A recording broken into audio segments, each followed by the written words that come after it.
Made in USA is made possible by a grant from the estate of Nancy George, which reminds you to include public television in your will or trust. Additional funding is provided by the Philip Cohn Group and the generous support of the members of KETC.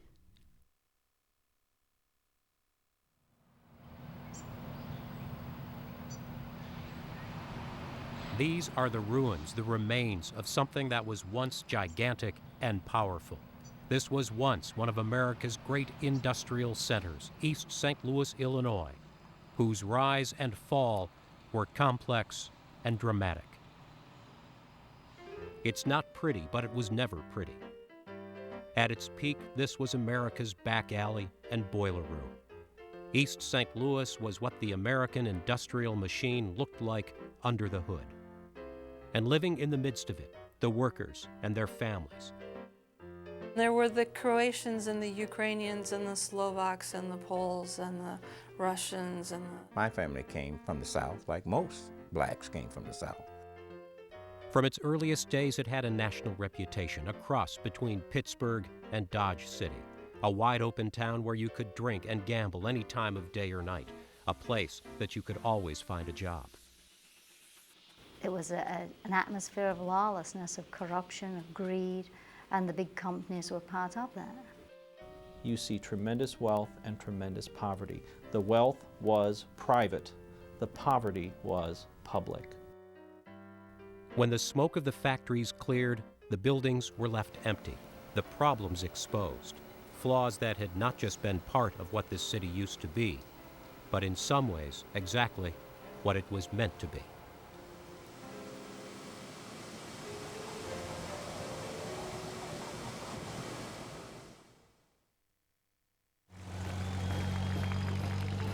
One of the next events on the schedule was the All-America City Parade, which attracted one of the most enthusiastic crowds ever assembled in East St. Louis. In 1960, it looked like any town USA. This parade down State Street in East St. Louis, Illinois, was celebrating a great honor. It had just been named an All-America City by Look magazine and the National Municipal League. This was a city with neighborhoods, pretty parks, crowded schools, factory jobs, and unions.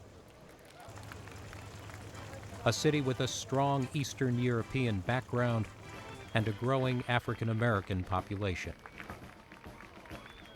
It was like many big cities, with urban renewal and housing projects and new expressways. This is a city in transition, a city changing its appearance and changing its attitudes too.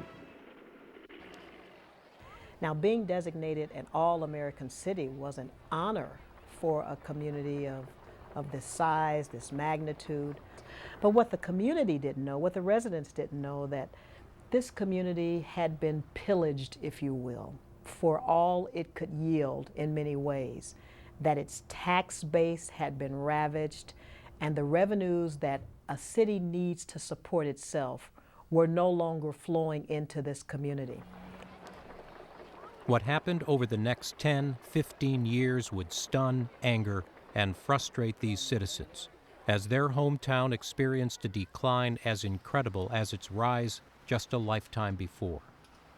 In 1960, East St. Louis was at the end of an era. This was a place that in many ways had served its purpose, just as it had from its very earliest days.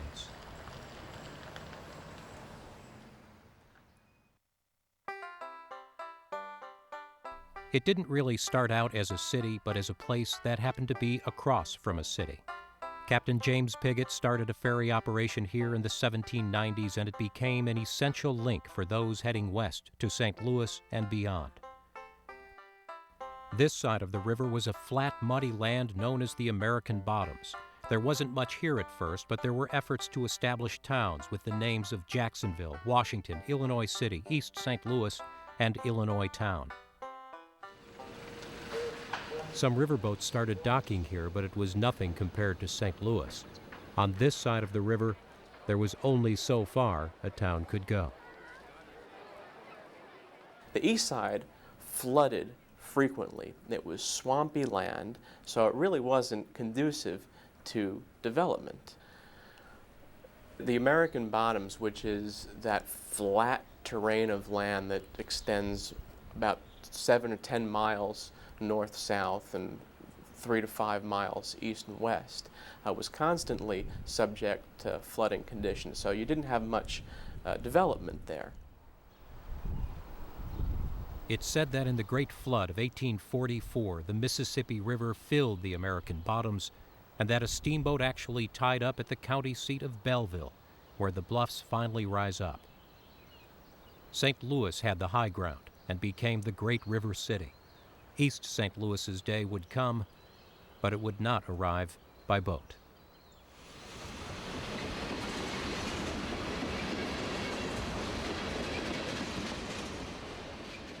East St. Louis is a railroad town. The first train came here in 1857, but more important than the fact that it came here was that it stopped here. This was the end of the line. Until St. Louis could manage to build a bridge, the Illinois side of the river was as far as the trains would go. The trip would be finished by ferry boat. So it was on the east bank that everything got loaded, unloaded, and warehoused. And the topography, once the biggest drawback, was now an advantage. Because it's flat land, you had a really nice level plain for laying rail tracks, and rail tracks came through that American Bottom from all directions, so you had the whole place was crisscrossed with this complicated web of rail lines, and that made it very attractive for industry because you could find a nice big parcel of land almost anywhere in the American Bottom where you had rail facilities nearby.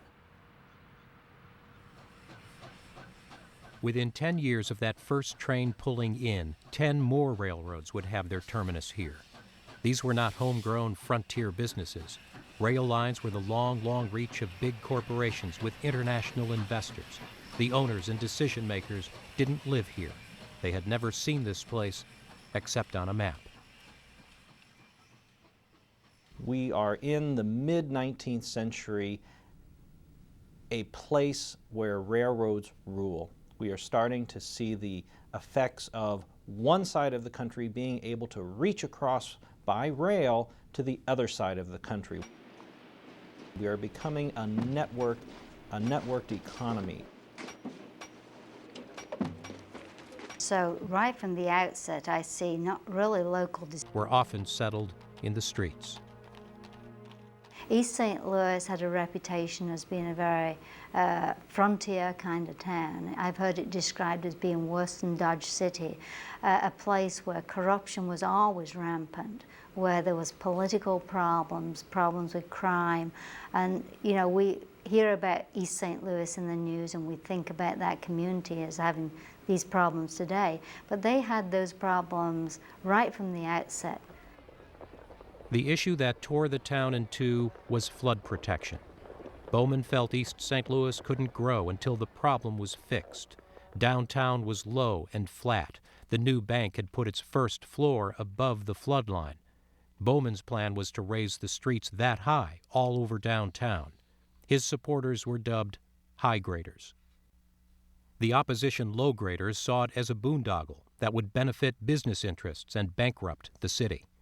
It grew into a civil war with two competing governments, two mayors, two city councils, and two police forces. Ultimately, the battle becomes violent. Not only do the police forces start exchanging fire, but over time, the battles become more and more frequent, more and more violent, until in 1885, John Bowman is assassinated. He was gunned down outside his home. No one was ever arrested for the assassination of the city's founder and first mayor. If the crime was also meant to kill the high-grade movement, it had the opposite effect. In 1887, sympathetic voters elected Mayor Melbourne Stevens, who carried out the street-raising plan and nearly bankrupted the city.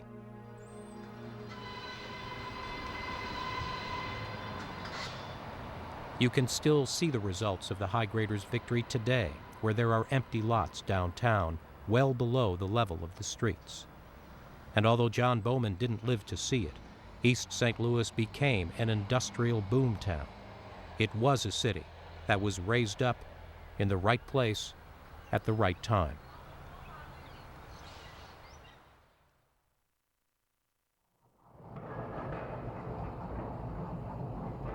This is what fueled the boom. East St. Louis not only had a river, railroads, and land for factories, it also happened to be on the edge of southern Illinois coal country. This is what turned the American Bottoms into one of America's great industrial centers.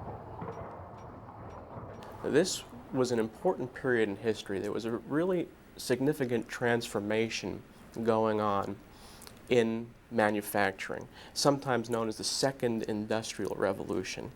And what that means is it was a time when industry was relying more on capital than on labor as a source of input.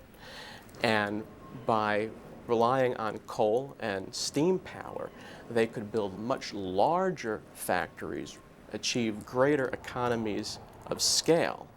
And so for the first time, you had these huge, sprawling factories that were capital intensive and extremely dirty, smoky, not the sort of thing that people wanted to have in their backyard.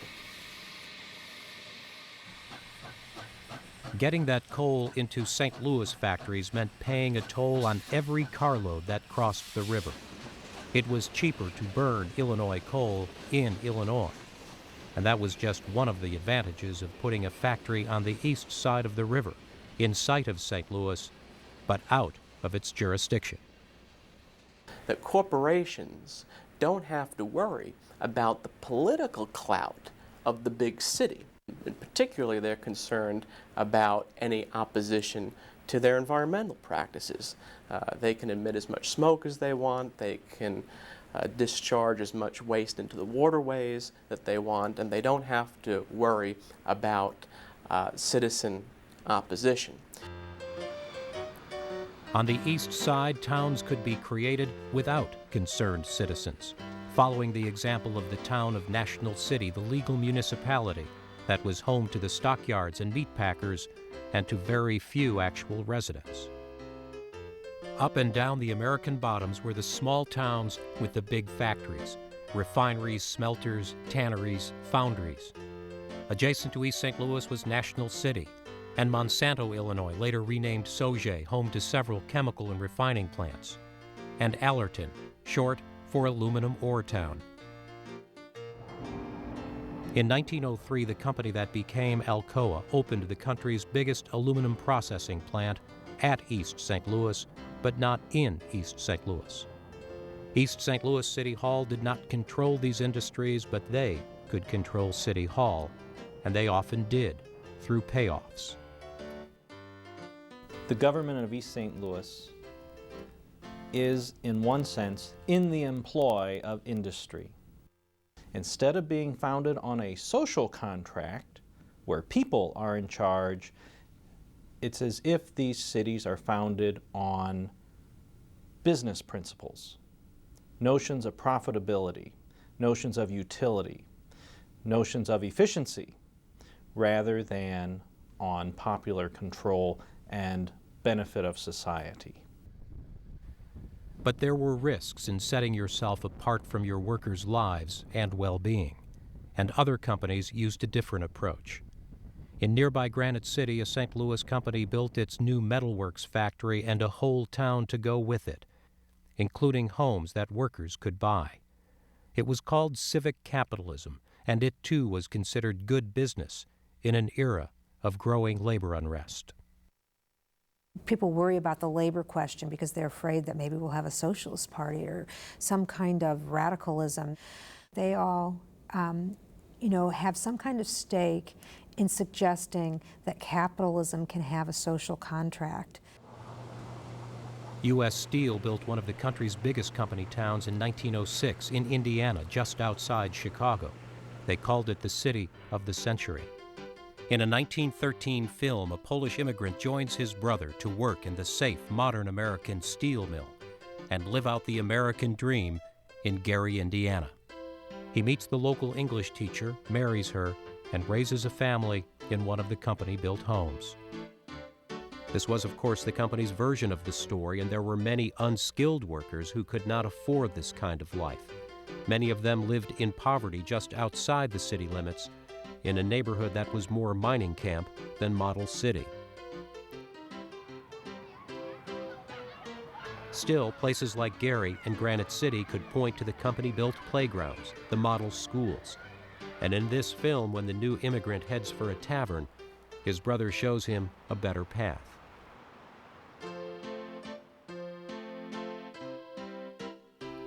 In East St. Louis, one of Illinois' largest cities at the time, there was no YMCA. People had tried to get one built, but when they went to the local companies and plant managers, they just couldn't raise the money. Other communities had large companies, but they invested something in that community. And they became company towns, which have their own problems, obviously.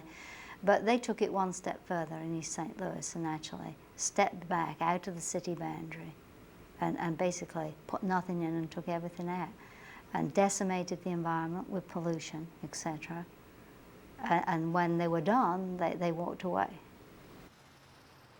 In the older, bigger city of St. Louis, the names of the industrial barons, Bush, Mallinckrodt, Danforth, Queenie, can be found on buildings and libraries and charitable foundations. No such tradition grew in East St. Louis. The money that was made there did not stay there. It was not a place you moved to get rich, but it was known as a place you could get a job. That, they had heard, halfway around the world.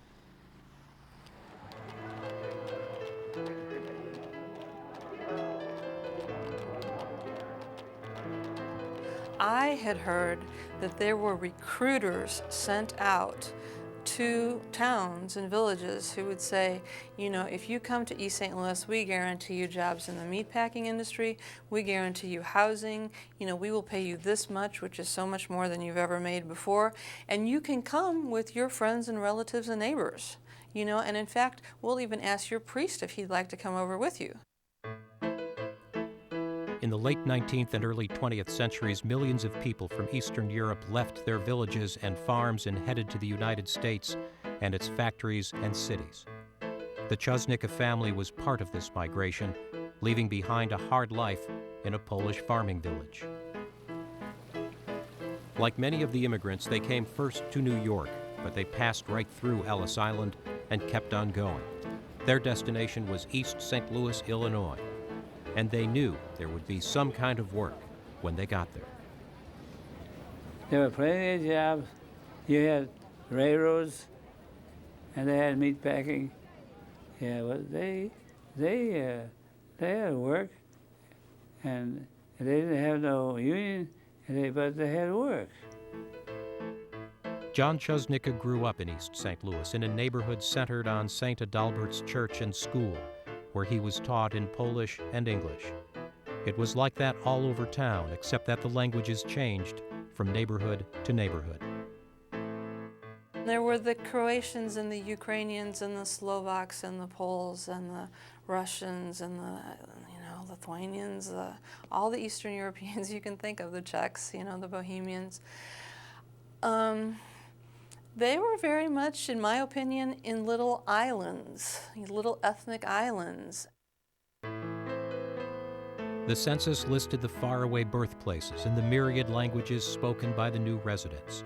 East St. Louis's population in 1910 had grown to 65,000, double what it had been 10 years before.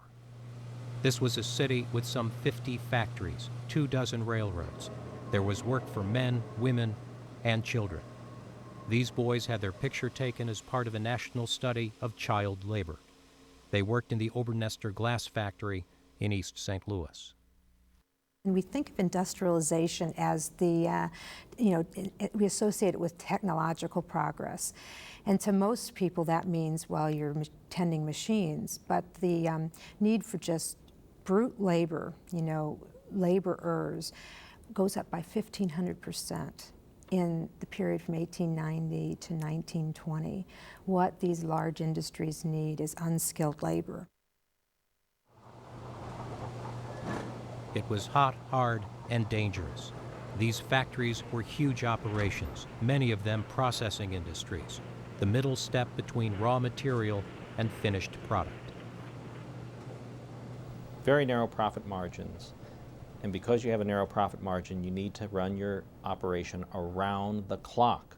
And large companies like aluminum ore ran their companies around the clock, had tremendous shifts, thousands of workers, 24 hours a day, 7 days a week, keeping aluminum production going.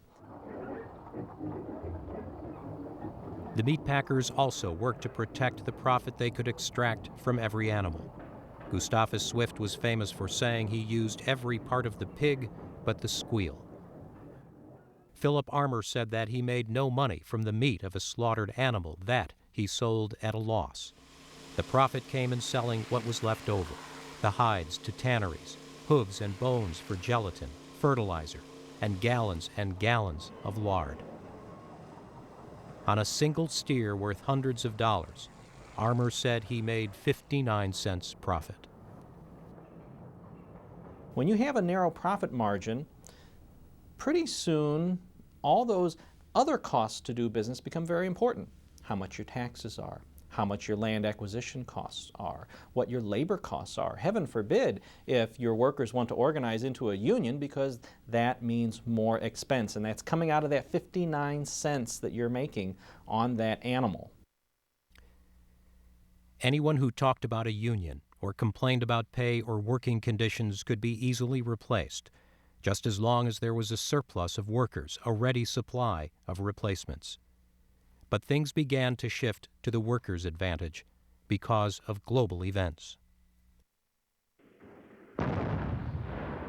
When war broke out in Europe in 1914, it increased production in American factories even before the U.S. entered the war, but it cut off the flow of immigrant workers. So, it's a great labor market for workers. Companies, though, they're looking for new surplus labor supply. They want more workers than there are jobs. So you have some recruitment from the rural areas. They try to recruit whites, but their best place to go for cheap, unskilled labor is the South. And black workers there, this is the period of the Great Migration, they want a job very badly, so they are eager, and there's a free railroad ride. And it was as if the floodgates were open and there was no turning back. Like the Eastern Europeans before them, African Americans now left home to find work and to start new lives in northern industrial cities. And they heard that if you couldn't get a job in East St. Louis, you couldn't get a job anywhere. There had always been African Americans living in the American bottoms, but their numbers were relatively small until now. You could see it every day at the East St. Louis train station, the new arrivals from the South coming in such numbers that they were becoming more visible in town, in the factories, and in politics. These were loyal Lincoln Republicans anxious to vote, and Republican Party leaders were anxious to get them registered. It upsets the political balance in the first couple of decades, especially in that second decade. And there's lots of talk, especially in the teens, about voter fraud. The charges came from the Democrats, and during Woodrow Wilson's 1916 re-election campaign, the Justice Department investigated what was being called colonization, an alleged conspiracy to import blacks to steal elections in northern cities. One story, unsupported by evidence but widely circulated, was a plot to have blacks vote in East St. Louis, then board a train to vote in Springfield, and a third time in Chicago. If you take the newspapers at face value, you would say the public perception was, oh yes, there was colonization. But when you start digging through the testimonies, people knew it wasn't that at all. Black folks were trickling into the city. World War I opened the floodgates. They were coming anyway for jobs, and the contemporaries knew that. But people were being told they were here to steal elections. Labor leaders said they were here to steal jobs. And the huge numbers of newcomers were straining the local housing and services. Racial tensions continued to grow. Across the river in St. Louis, there were organizations and committees helping with the settlement of the new arrivals. There was a tradition here of charitable organizations, citizen committees dealing with issues of housing, poverty, and race relations. But the efforts didn't reach into East St. Louis. I think a city that wasn't corrupt would have had a huge problem in controlling that kind of growth. And given the fact that this was a corrupt city, that it was basically growth that was not managed at all, and it just happened willy-nilly, and it was an atmosphere of lawlessness, of corruption, of greed, and the big companies were part of that. And yet many East St. Louis boosters saw only greatness ahead. President Taft had come here in 1909 to dedicate the new federal courthouse. The city was building an extensive flood control system, and businessmen said they were laying the foundation of a big city that might rival St. Louis. But shocking events and a congressional investigation would soon expose just how weak this community's foundation really was.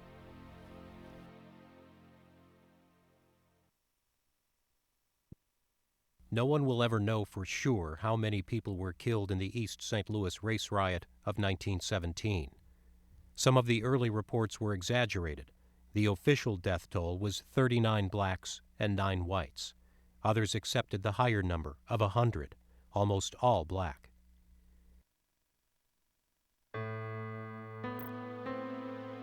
It's not that the country was ever really at peace with itself in this era. There were race riots and labor battles like these in other cities before and after. But what happened in East St. Louis struck a national nerve. The reports of Americans killing Americans came on the same front pages as the reports of American troops in Europe fighting to save democracy. It was labor troubles at the aluminum ore plant that set the tragic events in motion. The company followed its usual practice of bringing in replacement workers to break the strikes and keep the plant in operation. But now many of the replacements were Negroes. There were white replacements too, but strike leaders made blacks the issue and the target. It becomes so conflated with racial animosity too. It's the way that you can organize people and organize a mob. That's what they did. In the spring of 1917, the National Guard was brought in to protect the factory and its workers. But everybody knew this was a town on the verge of a race riot. When violence flared up in May, the Guard was able to keep it under control. But East St. Louis hadn't cooled off. Tensions built, fueled by unsubstantiated press reports of Negro crime waves and gun purchases, and by rumors and inflammatory public speeches. They wanted to drive the blacks out of East St. Louis. They wanted to make East St. Louis an all-white town. The evening of Sunday, July 1st, a car drove through a Negro neighborhood firing shots as it drove by. Later, when another car approached, shots were fired from the crowd. Maybe some thought it was the same car, but it wasn't. Police officers were in this one, and 2 were killed.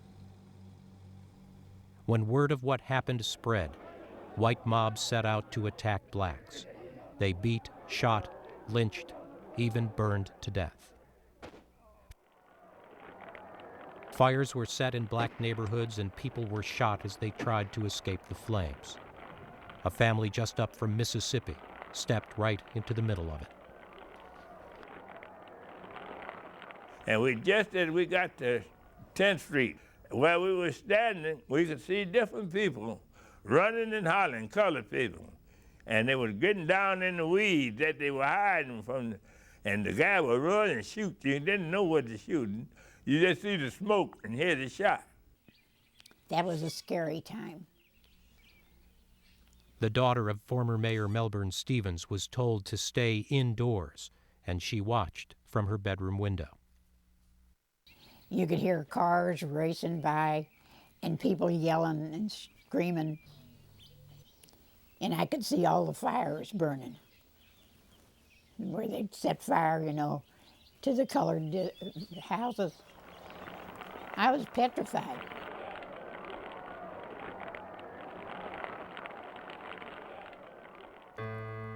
When it was over, parts of East St. Louis were in ruins. The death toll of blacks would never be accurately determined.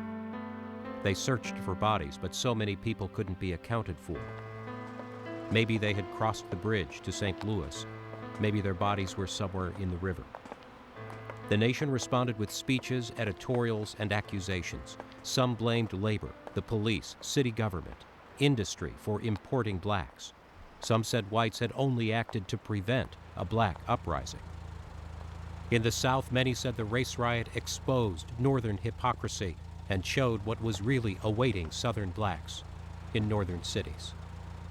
By the 19-teens, it was the North's turn to decide on the Negro question. And I see East St. Louis as a harbinger of white supremacy, Northern style. Despite pressures from blacks and whites to condemn the riot, President Wilson made no statement. But Congress investigated the riot, the crimes, and the city of East St. Louis itself. This wasn't a black eye. This was a self-inflicted wound that would leave an ugly scar if it ever healed at all. It sort of lets you know, it's an indicator that a city is not just industry. You know, a city is people, and a city is social, you know, in the broadest sense of the word. And that social fiber has to be there. Problems are going to be there. Conflict is going to be there. And that's all a part of what our American democracy is about. But for East St. Louis, because it wasn't there, the outcome, the aftermath of the riot was quite different than it was for a Springfield or a Chicago or a Detroit.